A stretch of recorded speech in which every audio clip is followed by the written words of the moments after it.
Welcome to FBB Forum. I'm very pleased to welcome the beautiful IFBB Women's Physique Pro, Cindy Reyes.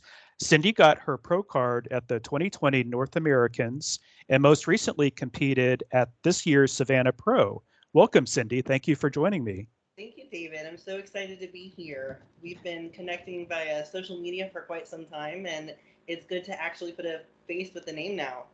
Thank you so much. Yeah, it's been great communicating with you, and I think you're just one of the best in the sport. So thank you so much. I appreciate that. Oh, you're so kind. It's my honor. Thank you. Thank you. So for the first questions, I wanted to check with you about how you got started in bodybuilding. And I was curious, like, what first got you interested in bodybuilding and what motivated you to start?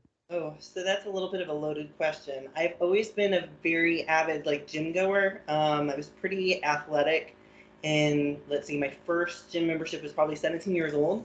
Really? But I was never really training. I was just, going to the gym, doing the active thing. I had always had this admiration for people who were like in crazy shape. Hmm. And I got into, I think it was my 30s and started to get motivated and wanted to make changes, but really didn't know how. I was doing like 2 days in the gym. I was doing CrossFit and training at the gym, like trying to push all my training to its max. And I just wasn't seeing changes. So there was one day I was at the gym and I saw these girls training, and they were just like the model-esque body that I had idolized for so long.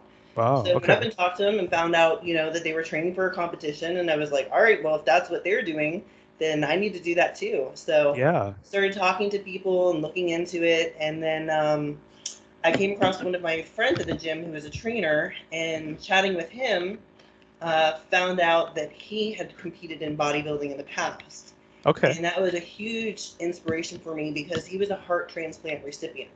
Really? Wow. And I told myself, if this guy can do it after getting a heart transplant, like, what's to stop me?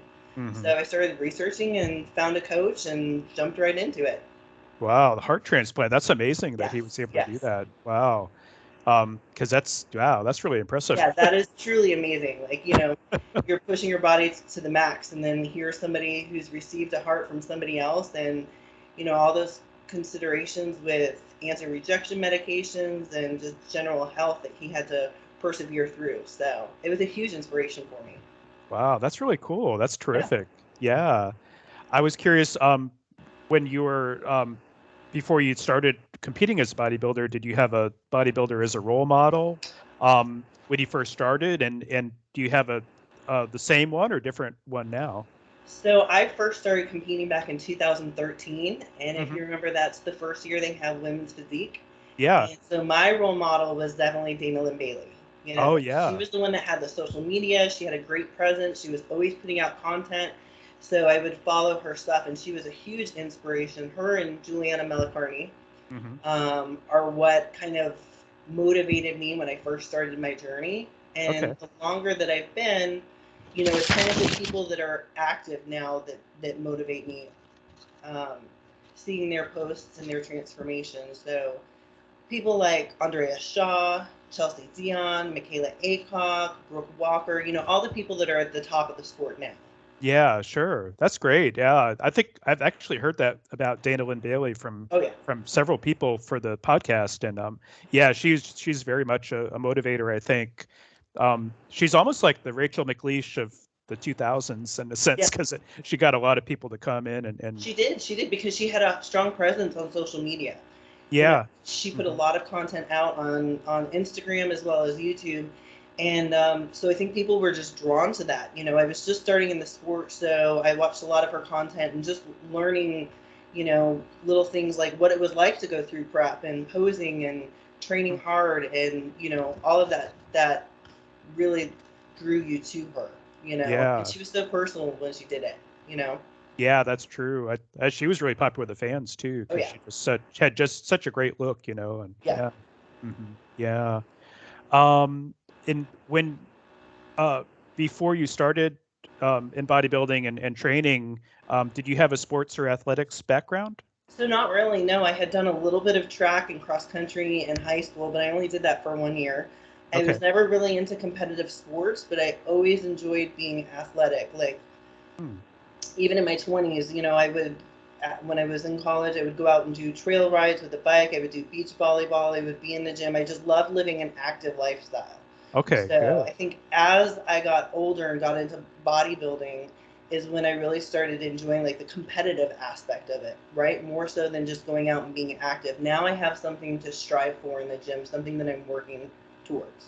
Yeah, sure. That's great. That's really cool though. No, and yeah, you've done a great job with um I think you're just really well known in the sport just for having a great look and being a hard worker and stuff too. So, yeah. Well, thank you. Now I know you have a teenage daughter Yes. and I think you started bodybuilding after she was born, right? Yes. And so kind of knowing what you know now, what do you think is preferable for a woman or for yourself, like having kids before or after bodybuilding? So for me, I think it was definitely easier getting into the sport when she was a little bit older because she Mm. was more independent. She didn't require so much of my time. Yeah. So that's been a great and now that she's a little bit older, she's 16 now. So she can kind of understand parts of the process. It's been a large educational tool for her to even understand how important physical activity is, Mm. what the basics of nutrition are, Mhm. how to read a nutrition label, what's good, what's bad. So with that being said though, there are a lot of women who do compete with young children and my hat goes off to them Mhm. because it's got to be so hard. I couldn't imagine. Yeah. It's so time consuming when you compete and you prep for a show. It's like all encompassing. You have to give so much of your devotion of your time and attention towards your prep. So Yeah. that can be definitely a challenge with younger, smaller children for sure. Yeah. I I've bet. seen quite a few people like make a turnaround. They'll have a baby and then they decide right after they have a baby they're going to start prepping for a show, and they make this remarkable transformation. And I always think that that's really amazing too. Yeah, that's cool. Yeah, that I think it would be really tough having a small child, a infant or a toddler, and then juggling prep. I bet that, yeah, it just can't be easy. Not at all. Um, and I was curious, like when you first started competing, was it kind of hard to get accustomed to being on stage in a bikini? Was it kind of nerve-wracking for you? And do you still get nervous on stage these days? So for whatever reason, no, it wasn't difficult for me to be in a bikini on stage. I don't know. I didn't have any like history of, being in a pageant. I wasn't used to being on stage, but for me, it was just a final presentation, and Hmm. it was so exciting. I didn't really think about it as like going up on stage in a bikini in front of hundreds of people. Yeah. Um, so that part wasn't really hard. I think now like the nervousness comes not so much from that, but related to the anticipation of show day. Okay. You have Yeah. this entire build up for 16, 20, 26 weeks, whatever, however long your prep is, and Hmm. you envision it going a certain way in your head. And when you get on stage, you're just more nervous to see how it's going to play out. Are you going to be able to Yeah. present the physique that you had idolized? Yeah, I understand that. Yeah. I think that would be nerve-wracking in Yeah. itself. No, that's cool. Yeah, but do you feel more comfortable over time? Oh Do you, yeah, like now absolutely. that you're, Every yeah, time you get on stage, you feel more and more comfortable. And I yeah. always have this joke when I'm prepping. People ask me like, "How do you stay so dedicated to your diet?" And Mm. my response is always, "Well, if you had to get up on stage in front of hundreds of people in a bikini that's so small it fits in a Ziploc sandwich bag, you wouldn't be eating the cookies either, right?" Yeah, that's Like, true. That's a good motivator right yeah, there. I hadn't thought about that. You're right about that, yeah. though. Yeah, so you could fit the bikini in with the sandwich or whatever. And yeah. Hopefully, it's Uh, not a peanut butter and jelly. yeah, yeah, no, no. Oh man, oh, that's very cool. Thank you. Now I'm going to ask you a few questions about your family. Sure. I was curious, is it tough for you to diet and prep for a show, when you have a teenage daughter at home? And I would imagine she's probably eating a radically different diet than you. Is it kind of hard to adjust? Yeah, I think it can because there's a lot of outside temptations sometimes when you are exposed to those foods and they're in your home. Like if you Yeah. didn't have somebody in your home eating those foods, you wouldn't necessarily be exposed to them all the time. So there's not really, that desire to eat them. Back in like I think it was 2018, 2019, I did a prep and my daughter actually did really good. She's like, "Mom, I want to diet with you." Really? And she did chicken and rice with me for quite some time. Wow. She followed the diet pretty well for a pretty long time, and then she was just like, I can't eat chicken and rice anymore. So she I didn't have the understand. motivation of getting on stage, but that was really neat because it was kind of her way of being part of the process with me, Okay. Yeah, and that's sharing it. terrific. But yeah, there's always the temptation is always there, but you just have to stay fast and know that giving into that temptation of eating something isn't getting you one step closer to your goal. It's actually bringing you further away. So, Yeah, I understand that. and I think the longer that I've been doing this, the easier the cravings become.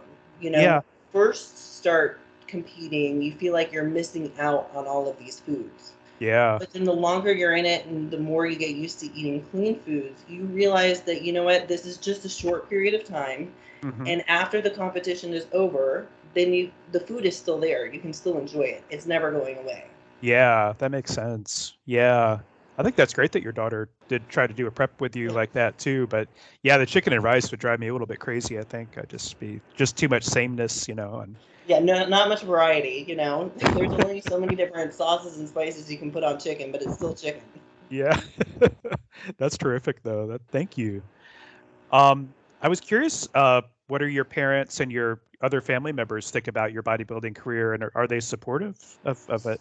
So now they're probably more supportive than initially. When I first started competing, my family didn't really understand it. They're like, what is this all about? Like, Hmm. why do you want muscles?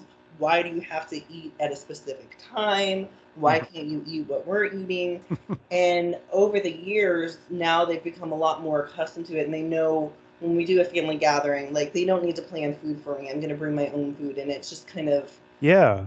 expected and anticipated. But yeah, my mom would make small little comments. She didn't mean anything by it, but like when I first started, it'd be like, "Oh, you're looking so muscly today," or you feel so hard when I give you a hug, or like little Hmm. comments here or there. So there was one time it actually got to me a little bit. She told me, she said, "You're not looking as big. You're looking small," and I was like, Oh no, you don't want to hear that. Exactly. No bodybuilder wants to hear that, right? Like that's the worst thing you can hear. You're calling me Yeah. skinny or small. Especially from a non-bodybuilder too, Yeah, somebody from outside that world. Yeah, I know what you mean. Yeah, Uh, I think it's a little bit of a generational kind of thing too, just because maybe your mom's a little bit more old-fashioned, maybe, what I mean, in terms of images of what women should look like. And absolutely, right. That female gender role, they were kind of programmed to believe that this is the way things are supposed to be, and anytime you deviate from that norm, it's abnormal. So, yeah, absolutely. that's cool. Have they ever been to your shows, or did they come? Yeah, they've been to one show. They came in and saw the whole process of being on stage, and they were very supportive. But one show was enough for them. That's Oh it. yeah, okay. That's cool. They've been there, they saw it, they did it, and like, yeah, okay, now we understand what it's all about. But Oh, that's cool. yeah, Oh man, that's very cool.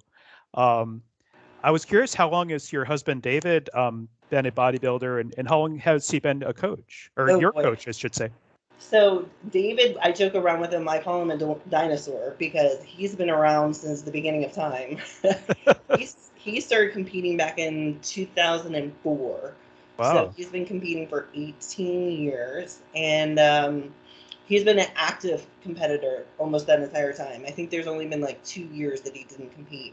So he's Yeah. not one of those people that have been like, oh, I've been in bodybuilding for 20 years, but they compete once, they take a 15-year break from the stage and come back. He's been like active for a very long time. So yeah, Really? he's the Wow. dinosaur. Oh, that's so cool though. Yeah. Yeah. In terms of his coaching, he's been coaching for a few years now. He does prep clients. He loves bodybuilding, classic physique, women's physique, figure. All he's an old school bodybuilder, so he loves all of the muscly divisions. Yeah. Which division does he compete in? He competes in heavyweight bodybuilding in the NPC. Oh, really? Oh, very cool. Yeah, he looks really good. Yeah, thank you. He took this entire last year off and dedicated it towards growing. He has some particular body parts that he needed to bring up in the gym, and then also to prep me for this year. He's prepped me for several years, but he wanted to take the extra time and devote it towards really putting the attention towards me. So I'm forever grateful and appreciative of that. That's great. Yeah, that's terrific. Um, I have you guys ever done like the same show together, or I was just Oh curious, like yeah. in terms of competing. So this is actually a good story. Back in 2020, when he proposed to me, we were prepping for a show together, Uh-huh. the Florida State, and we got to the show, and I couldn't figure out why he was so off. Like I've seen him go through multiple preps before, but as we progressed into the show, it had a different feeling about it. Yeah. So come show day, he ended up having an episode before prejudging of like severe dizziness, weakness. We ended up having to call EMS. Wow. Yeah, it was bad. He got down on the floor and he literally like could not get back up because he was so dizzy. So they called EMS for him, and EMS came out, and he ended up, drinking a little bit of water. He was overly dehydrated, felt a little bit better, but I Hmm. couldn't quite figure out why this had happened because it was so unlike him. Well, Hmm. come to find out, I went on stage, and at finals, after I finished, he comes out on stage, and I thought we were just taking a picture together. He gets down on one knee on the stage and presents a ring and asks me to Oh, wear him. that's so So sweet. That's awesome. now I finally understand why he's so off for the day and why he's having so much anxiety and his heart rate is through the roof because he was so nervous about Oh, proposing. that's so cool. That's really Yeah, super sweet. That's yeah. So awesome. that was one we didn't get. We went through prep together, but we didn't get to go on stage together. So we're actually planning on doing a show together this next year in 2023. Oh, that's so cool. That's Yeah. awesome. Wow, congratulations though, and that's a great story. Yeah, it'd be cool if y'all. I don't know if mixed pairs will ever come back, but if Oh, y'all. we would love for mixed pairs to come back. Yeah, that would be amazing. We actually did a mixed pairs guest posing routine at Daytona Beach a few years ago. Oh yeah. Oh, Yeah, that's and that was terrific. so much fun to be able to choreograph a routine together and then being on stage together, obviously. I don't know why it ever went away because I always thought it was pretty cool. Yeah, I don't know. It'd be cool to see it come back again. Yeah, it would be great. Even, I've heard of this, but I've even tried to Google and YouTube videos, and there's not a lot of content out there for mixed pairs posing. No, I So I don't know if know. it was a short-lived thing or what. It was definitely around in the 80s, but I don't know. It seemed like it kind of died off in the 90s, and Yeah, I don't. Yeah, that's weird. Yeah, yeah, they I'd love should to bring see it back. come back. I know. Yeah. Um, so my next few questions are about prep, and I was curious, what advice can you give to aspiring uh, pros about picking the right prep coach? Oh boy, so you sent me this question, and I actually wrote down quite a few things because I think it's really important for people to take a lot of things into consideration when they are hiring a coach. Mhm. The first thing is do your research on the coach. Are they somebody who is in the industry actively? Mhm. Do they actively compete? Is prep something that they have done before? Because when you're taking advice from somebody on what to do, you want to know that they've been through it themselves, Mhm. right? That Mhm. what they're asking you to do, they've done themselves, so they can identify with what you're going through and how you're feeling. Yeah, Um, makes sense. the other thing that's important for people to consider is, each coach has their specific favorite divisions. And there's a lot of coaches that work with a lot of divisions, but does that coach actively compete athletes in the division that you want to compete in? Mm. Mhm. Specifically, there are some coaches that do like bodybuilding only, or some coaches that do bikini only. So, you Mhm. need to find a coach that has a niche in the division that you're interested in. Yeah, makes sense. Yeah. The other thing is like how communicative is that coach? Is it somebody who's very responsive to your questions? Mhm. Are they going to give you an explanation? Are they going to respond to your text messages when you message them? Is there a time difference and they're like overseas and you're, an 8-hour difference and your morning is their nights and vice versa? Is that going to come into play? Yeah. So there are a lot of things to take into consideration. The other thing is, prep can be very expensive. You're paying for a coach. The coaching services are expensive. What's Yeah. included in that? Are they going to be coming to your show? If they are, do they expect you to pay for their way to be there? That's a good point. Posing is very important, as we know, getting on stage. Does the coach include posing in their pricing, or is that something that you're going to have to pay separately because Yeah. this costs add up very quickly. That's cool. Have you ever worked with a posing coach? I was curious. Have I ever worked with a posing coach? No, I had somebody choreograph my routine this last year. Mm. Um, so I guess that's kind of a posing coach, but nobody that'll, you know, teach me how to do each individual poses, I guess, per se. I've done in the amateur here in Florida, we have a lot of posing clinics that are Mm. put on by the NPC and promoters and the judges. And Yeah. I always took every opportunity to go to any posing clinic that was in my area to learn from the judges and what it is that they want to see in other pros. That's So I think good. that's a great resource that not a lot of people, take advantage of because it's fairly new. Yeah. 10 years ago, those posing clinics weren't available. Yeah, that's true. I've seen several of those, and they do show up on Instagram and social media quite a Yeah. bit.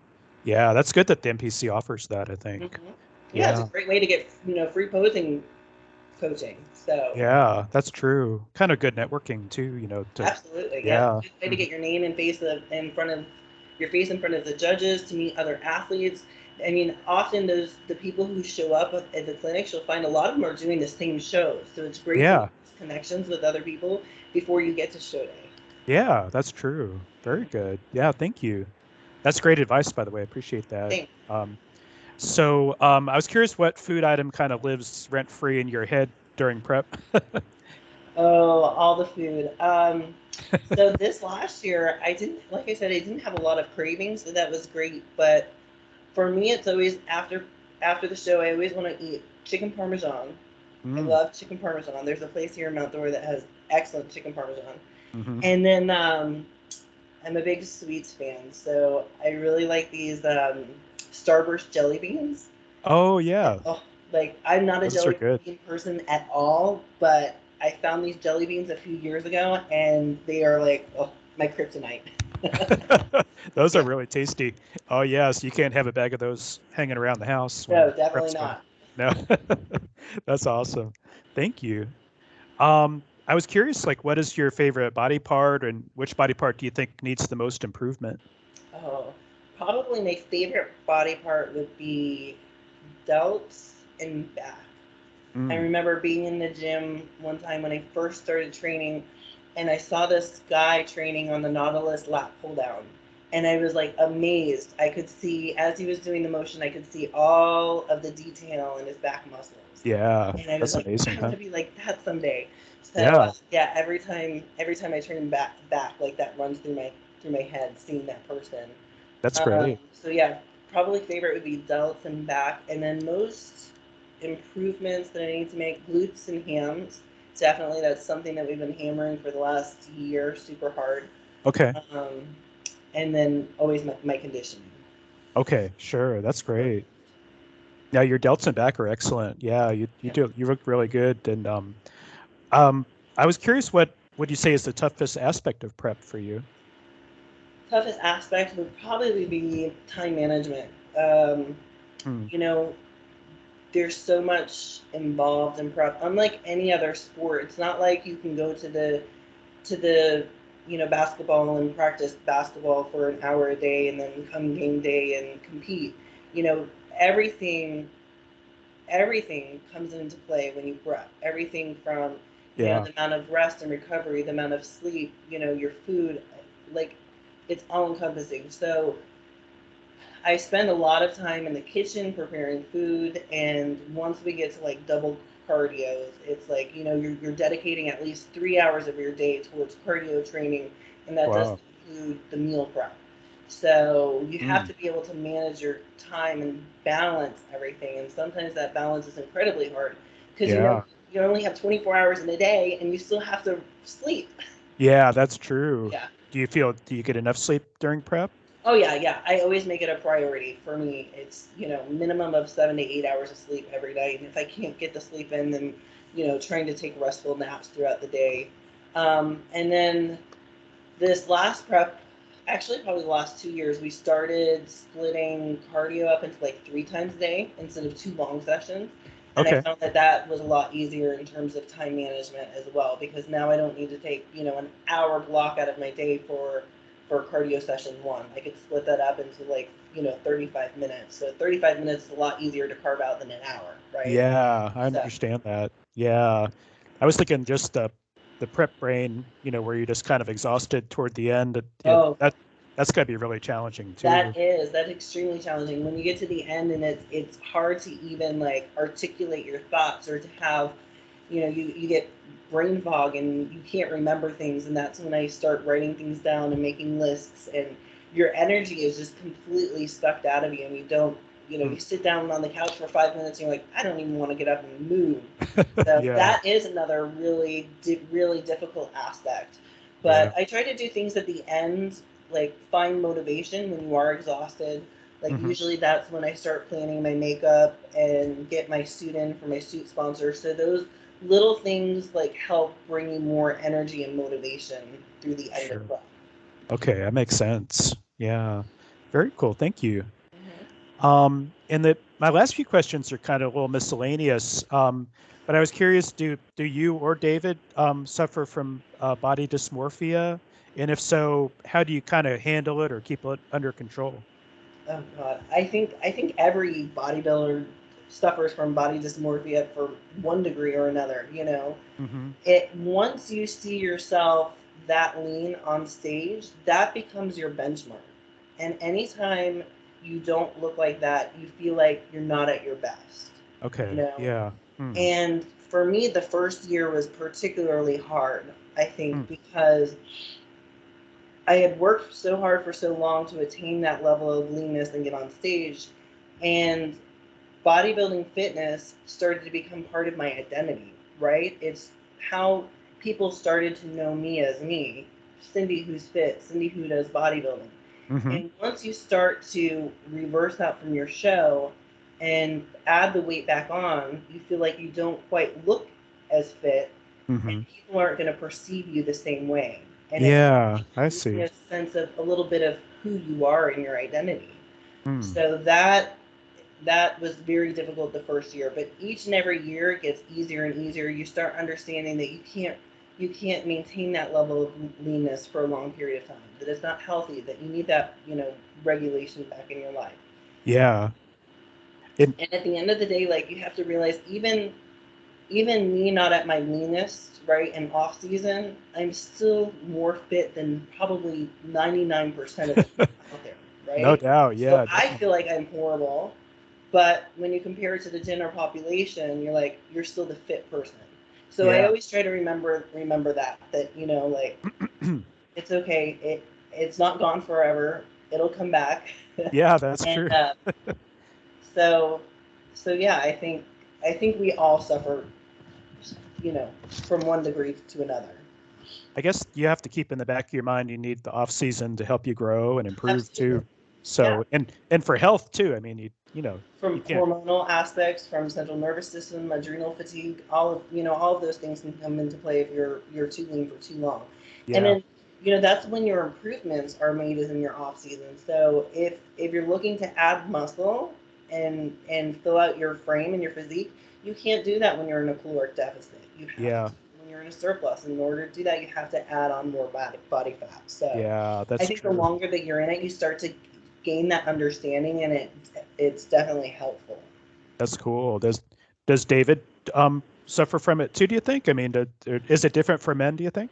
I think it's different for men, because for men, they they always like to be big, right? Like, that's always their goal, is to look as massive as possible. And Yeah, so for them, it's always like, when they go into off season, when they add that fat on top of the muscle, they still look big and full. that's But true. for Mhm. women, it's the opposite. We like often to not look quite as, muscly and big, but we like to look shredded. Hmm. So the roles are kind of reversed. Yeah, that makes sense. Hmm. Interesting. Yeah. Um, I was curious, like, what changes would you like to see in the NPC and IFBB, and what would you, if you were in a leadership role, how would you make the sport better? Oh wow. Um, so the first thing that comes to mind, I think, is, they've kind of gone through this transition recently of phasing out a lot of the muscly female divisions from a lot of the shows. Hmm. Yeah. female bodybuilding, women's physique, and now even women's figure from the Arnold. I don't know if you saw that the other day. The Arnold Yes. Columbus list was just released, and they again omitted those 3 divisions. So I Yeah. think to allow those divisions to compete in more shows. Hmm. Also to make the judging consistent across the board. You know, they have Hmm. these guidelines for judging on what it is, but you'll see that that changes from show to show. Sometimes there'll be one judging panel that'll favor, you know, mass over conditioning. So I would love it if they were really true to what the guidelines were and consistent with it. Yeah, Um, I understand. Yeah, the it other thing really, is probably more prize money for the athletes. You know, we put a yeah, lot into prep. Like, I know. there's a lot of sacrifice that goes into this. And to get up there on stage and, you know, have $2,000 for your first place winner, like, that's barely even enough to replace the cost of what you put into prep. Yeah, that's true. So Yeah. I think they definitely need to increase the prize money. And the other thing I was really surprised this year was that they were charging for masters division shows. It was always my perception that once you reached the IFBB, that all of your competitions were now free, right? Mm, You didn't have to register for a show anymore. mm. So when I was old enough this year to compete in masters, I was so surprised when I went to go register for a master show and they were asking for a registration fee. Hmm. I feel like that's not fair for the masters athletes. Yeah, I understand. Is there a fee for the open divisions too? No, Oh, all there's the not? open divisions are free, but the masters are. And then even if so, Huh. Wow. there was a cost difference between some shows, and then, for instance, the Savannah Masters show was free, but then Tampa I had to pay for, and then also the Max Fit Classic in Fort Walton I had to pay for. So it's inconsistent. I don't know if it's up to the promoter or Hmm. how all of that works, but Wow, that's interesting. I didn't realize that. That is, yeah, that is kind of weird, isn't it? yeah. Yeah. That's kind of exciting about Masters Olympia maybe It's coming up. so exciting. Yes, Yeah. to be. I think it's in Romania 2023, and they haven't decided on all of the qualification criteria yet, is what I Mhm. saw. So it'll be interesting to see, you know, more information as they release it, and to watch the big show next year. I know, that's very I'm curious to exciting. see if there's going to be any of the old athletes that decide to come back to the sport now that they're bringing back the Masters. Like maybe DLB and Juliana Miller Carney will come back, and we'll see That's them on stage. true. That'd be awesome, wouldn't it? Yeah. Yeah. I know Claudia Larson um and Paloma Parra, they both came back for Atlantic Coast and they hadn't been competing for many years, I think. So it's kind of cool to see them Yeah, come back again. So maybe they're trying to get the stage back under their feet in preparation for Masters Olympia next year. that could be, yeah, Yeah. that would be awesome, huh? Yeah, very cool. Um, I was curious when you kind of you're out in public, do you cover up your muscles or do you like to show them off? And Um, that you're in Florida, so you can kind of show them off year round if you want to. yes. So absolutely in Florida where it's hot all of the time. I've kind of gone through like a variety of different phases, I guess. Like initially, when I first started getting all the comments when I was out in public, like people would be like, "Oh, you're so fit. How much do you lift? How much do you bench? Blah blah blah blah blah." Like I enjoyed the attention, and then kind of when I would go into my off season, I would try to cover up more. But the difficulty with covering up is, you know, like they don't really make great, cute clothes for women with muscles. It's Yeah, hard to find clothes that fit right, you know, and that that's look good true. on our bodies. So I think I've become a lot more comfortable these days with going out uncovered and honestly, I don't even get that any comments as much as I used to when I was first in the sport. I mean, I Really? don't know if now I've added so much size that people just think that I'm scary or don't want to make a comment or what. I don't know. Huh. We're just more accepted now too, Yeah. for women with muscles too. Yeah. Oh, absolutely. I think as CrossFit has reached, you know, a higher level of popularity, it's becoming a lot more common to see athletic people out and about. Yeah. Yeah. Some of those CrossFit women are amazing in Oh terms of yeah, the yeah, muscles they got and just the being ripped and stuff too. yeah. So They always yeah. have great abs. Oh, I know they do. I think it's all the the clean and jerk and stuff like that they do. And yeah, that's amazing. I always worry about them like ripping their arms off or something because Yeah, they're just doing so much heavy, lifting, it seems like, and really fast. So it just Right. seems like maybe, I don't know if it's like the best way to train per se, because it looks like it could be a way to get injured and stuff. Oh yeah. But Well, CrossFit is known for a high rate of injuries, so sure. oh, I bet. Yeah. Yeah. Um, I was curious, what is your take on this recent Washington Post series that's called Built and Broken, and it's about, um, sexual exploitation of female bodybuilders. I was just curious what your take is on that. Yeah, so I watched a few of the videos and I read a few of the stories. I was following it pretty closely. There hasn't been, I think, anything new that's been released in the last few weeks or anything. That's Uh, true. First of all, like I think it's absolutely wrong. What they're claiming happened. Exploiting females. Promising pro cards for nude photo shoots is just beyond me. When I first entered the sport, you would hear a little bit about politics and people would be hush about the politics and this and that, but I Mm, never directly experienced it mm, per se.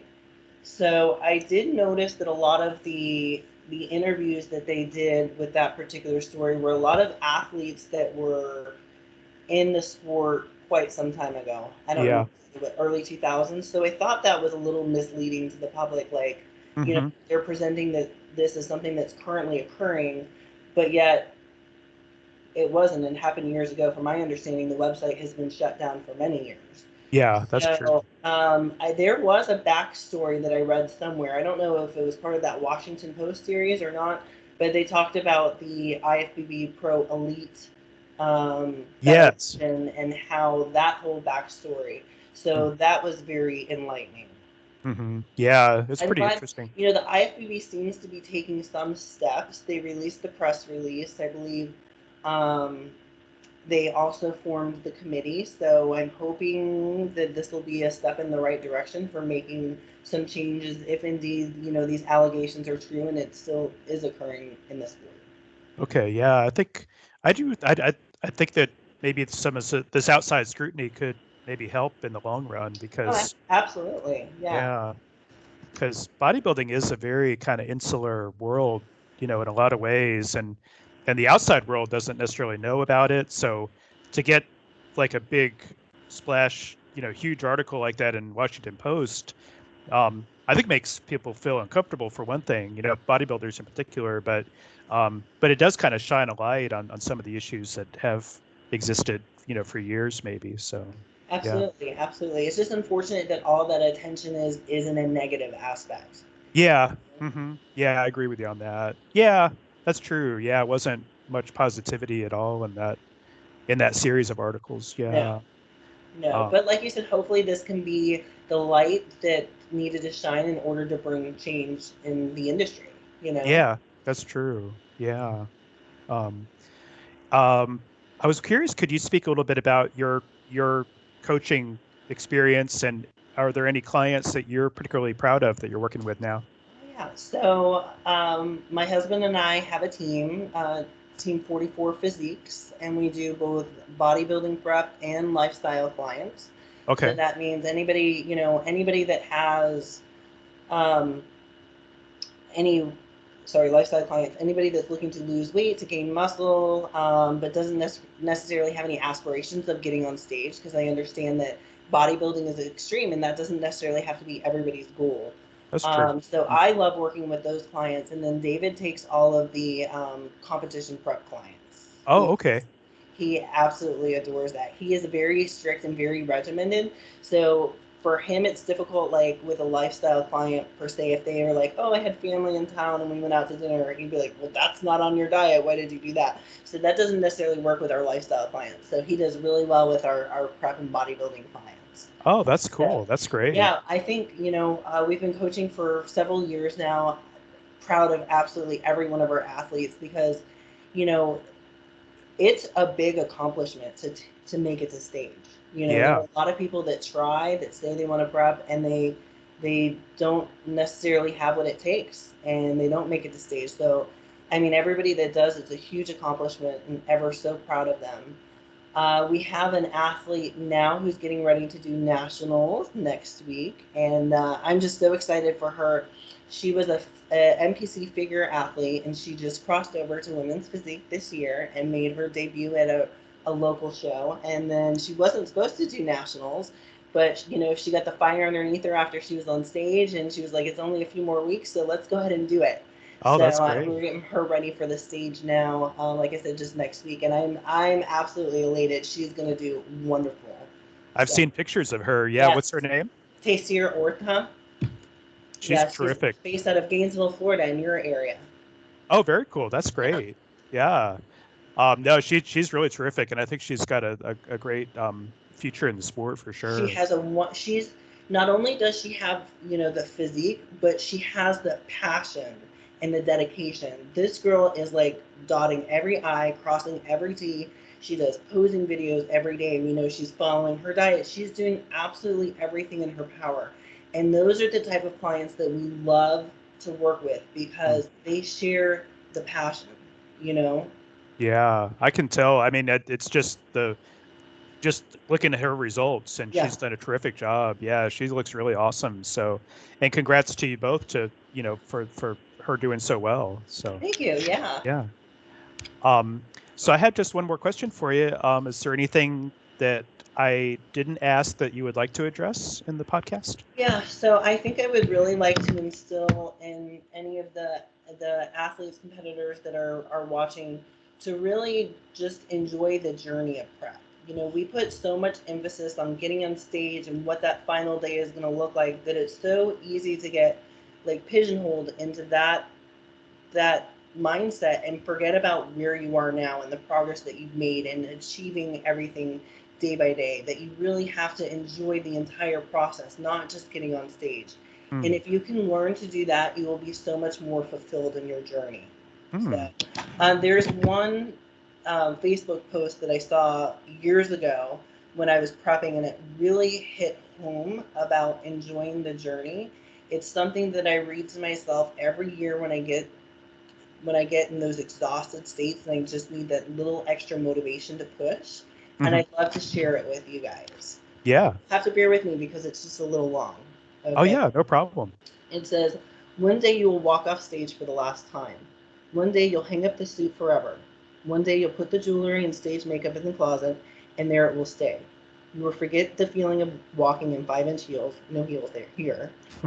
You'll struggle in remembering the way that it felt to hit the perfect pose. You'll see your teammates once a year instead of every day. You won't get a call out. You won't get a placing. One day you'll be a spectator only. One day this won't be your life anymore. And when it's not, you won't remember the things that you think. You'll have no idea how many times you didn't place. You won't know how many times you messed up your diet. You won't be impressed with how many cardio sessions you did. You won't care about PRs. For the most part, you won't remember the wins and losses at all. After your last contest has come and gone, you're going to remember the times when you wanted to quit but didn't. You're going to remember the people who shared your journey. You're going to remember pushing past the soreness, hunger, and fatigue. You're going to remember the hotel bonding and travel adventures. You're going to remember the post competition celebrations. You're going to remember your coaches who never gave up on you. But most of all, you're going to remember the sheer happiness that came out of being under the stage lights. You're Hmm. going to remember the times you used every bit of grit God gave you. One day this won't be your life anymore. So for today, put your heart into your cardio. Lift as hard as you can. Commit to every step and every rep. Give it everything you have. Hit every pose like it's your last chance you'll ever get. For today, compete because you want to. Compete because you are in love with the sport and the process of chasing perfection. For today, don't stop until the last set is complete. Train with every piece of your soul. Leave it all in the gym. One day, this won't be your life anymore. When that day comes, make sure you wouldn't change a thing." Hmm. That's a good message. I read that every year, and every year it gets to me because you never know. We're on this journey, but you never know when that journey is going to end. You Hmm. could have a sudden illness or an injury or something else that happens in life that takes you away from the stage. And you may not always have the opportunity to say, you know what, this is the last time that I'm going to go through a prep, the last time that I'm going to step on stage. So enjoy it while you're here in the moment. Yeah, that's a really good message. Sherry Priami had something similar on an Instagram post where she talked about a patient who had Parkinson's disease and kind of waited till retirement to go travel and now can't travel now Yeah. because they got Parkinson's and it was too late. So, don't delay, your goals and what you really want to love to do. And so I really admire bodybuilders in that regard because I don't know. I'm a little too lazy for it myself. Maybe eventually down the road I could try it, but no, I admire you guys so much for all that you do and all the hard work that you put in. Well, thank you. I appreciate that. I know you're an absolutely avid, supporter of the sport, and that's greatly appreciated. Thank you so much. I appreciate that. So I was wondering, would you mind doing a couple flexes for me? Sure, absolutely. Thank you. Wow, you're looking good. Thank you. Yeah. You know I have to do the most muscular. Oh yeah, I love it. That's awesome. Yeah, you look incredible. Thank Thank you. you. And thank you so much for this interview. I really appreciate it. I'm going to share your Instagram and David's down at the bottom. And I think you have an Instagram for your coaching as well, don't you? For No, we 44. just use David's page. Oh, to use David's page? Yeah. Okay, cool. I'll make sure to include that too. And try to get this posted up relatively soon. But thank you so much. Thank you so much, David. It was an absolute pleasure meeting you. Thank you so much. I appreciate it. And thank you. Okay, you take care. Thanks. Take care. Bye. Bye.